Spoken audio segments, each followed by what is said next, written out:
আমাদের লম্বা গেট, কুরবানি শেষ হয়, মিসকিনরা দাঁড়ায় থাকে, আমরা এসে বলি যাই দেব, বানানি হয়ে লোক, কুরবানি হয়ে লোক দিব।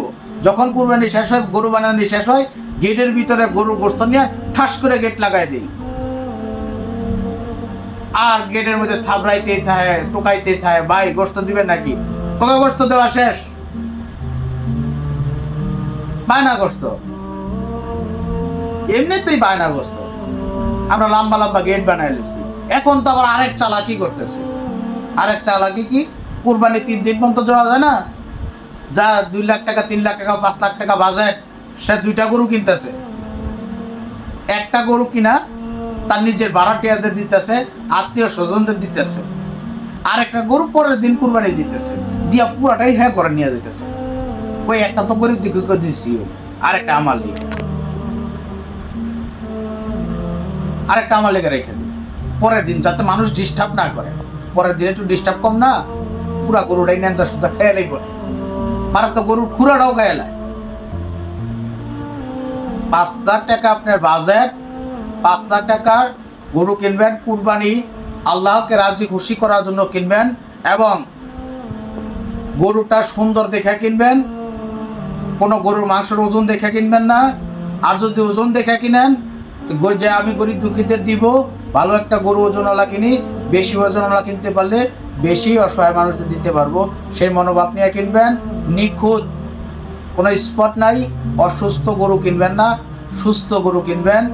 কুরবানির নিয়ম যেটা, আল্লাহর ওয়াস্তে, আপনার পক্ষ থেকে আল্লাহর ওয়াস্তে কুরবানি দিবেন।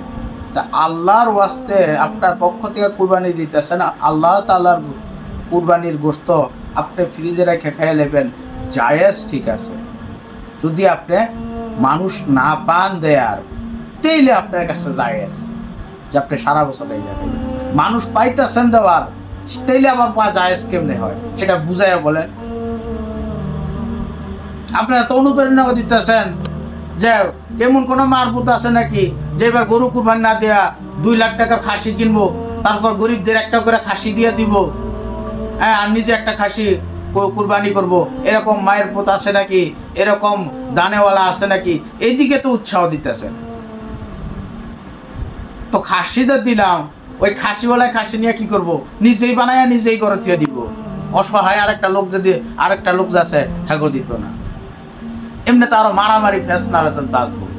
এর চেয়ে বালা গরু কিনা নিজে থাইকা নিজে কুরবানি দিয়া, নিজে মাংস সাইজ কইরা পোলটা কইরা ইনসাফ পরিমাণ মাংস দিয়া নিজ হাতে বিলিয়ে দিই। ওই উল্টা পাল্টা বয়ান টয়ানের মধ্যে দিয়া মানুষকে বিভ্রান্তিতে আমরা না ফালাই। আমি বুঝি কম, আপনারা জ্ঞানী। জ্ঞানী তারাই যারা জ্ঞান অর্জন করে এবং জ্ঞান সেই মোতাবেক মানে, তারা জ্ঞানী, তারা আলেম। যারা যা জ্ঞান অর্জন করে এবং তা মানে আমল করে, তারাই আলেম, তারা জ্ঞানী। আপনারা কইয়া দায় সাইরা দেন, আর পুরা সমাজ এটা ভাইরাল হয়ে যায়, ফেতনা এখানতেই শুরু হয়। এমনিতে আমরা ফেতনার যোগে পড়ে রয়েছি, তার মধ্যে আপনারা এক এক সময় এক একজন দাঁড়াইয়া এক এক স্টেজে এক এক রকম কথা বলেন, আর মুসল্লিরা আর সাধারণ মুসলমানরা বিপাকে পড়ে থাকে। আপনাদের কাছ থেকে ভালো কিছু আশা করি, আপনারা বিবেক বিবেচনা করে ভালো কিছু করবেন। তার মধ্যে না, এক একটা জমানা আসছে, যেমন রোজা আসলে রোজা নিয়ে বয়ান করেন যাতে ভিউ বাড়ে, কুরবানি আসলে কুরবানি নিয়ে বয়ান করেন যাতে ভিউ বাড়ে, এই শবে-বরাত আসলে শবে-বরাত নিয়ে বয়ান করেন ভিউ বাড়ে, পয়লা বৈশাখ আসলে তার পয়লা বৈশাখ নিয়ে বয়ান করেন ভিউ বাড়ে। মানে এক একটা সিজন পাইছেন, সিজন নিয়ে সিজনে বক্তৃতা দেন, বয়ান করেন, ভিউ বাড়ান, আর মাঝখান থেকে ফেতনা ফ্যাসাদ সৃষ্টি করে দিয়ে যান, ওইটা আপনারা টেরই পান না। এদিকে আপনাদের সুদৃষ্টি কামনা করতেছি, এরপর থেকে আপনারা যেন চিন্তাশীল মানুষ রূপে আপনারা বয়ান করেন এবং মানুষের ভিতরে ফেতনা কম হয় এরকম বয়ান করেন। ফেতনা যোগ এমনিতেই, ফেতনা থেকে যেন বাঁচতে পারি সেরকম বয়ান করেন। মানুষকে শান্তির দিকে আহ্বান করা আপনাদের কাজ, সঠিক পথ দেখানো আপনাদের কাজ। আপনারা অনেক হাদিস, অনেক অনেক অনেক কেসাস আপনারা আধুনিকায়ন করছেন, তো সেক্ষেত্রে কুরবানিটাও আধুনিকায়ন করেন, ওইরা দিয়া ফ্রিজে ঢুকাই দিছে।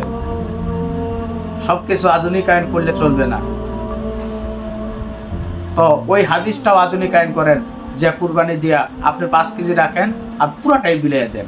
এটা আধুনিকায়ন করেন, জাকাতের ক্ষেত্রে আধুনিকায়ন করেন, ফেতরার ক্ষেত্রে আধুনিকায়ন করেন, লোক পাঠিয়ে দিতেছেন চামড়া নেওয়ার জন্য, মাদ্রাসা ছাত্র পাঠিয়ে দিতেছেন, চামড়াটা মাদ্রাসায় নিতেছে না, গরিবরা আর চামড়া টাকা চাইতেছে, দিতে পারতেছে না।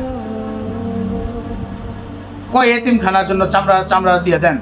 কিন্তু কিছুদিন আগে আমারই এক আত্মীয় এক মাদ্রাসার হুজুরে প্রিন্সিপাল জিজ্ঞাইতেছে যে রমজান মাসে আমি একটা এতিম খাওয়াইমু, আপনাদের মাদ্রাসা থেকে একটা এতিম দেন।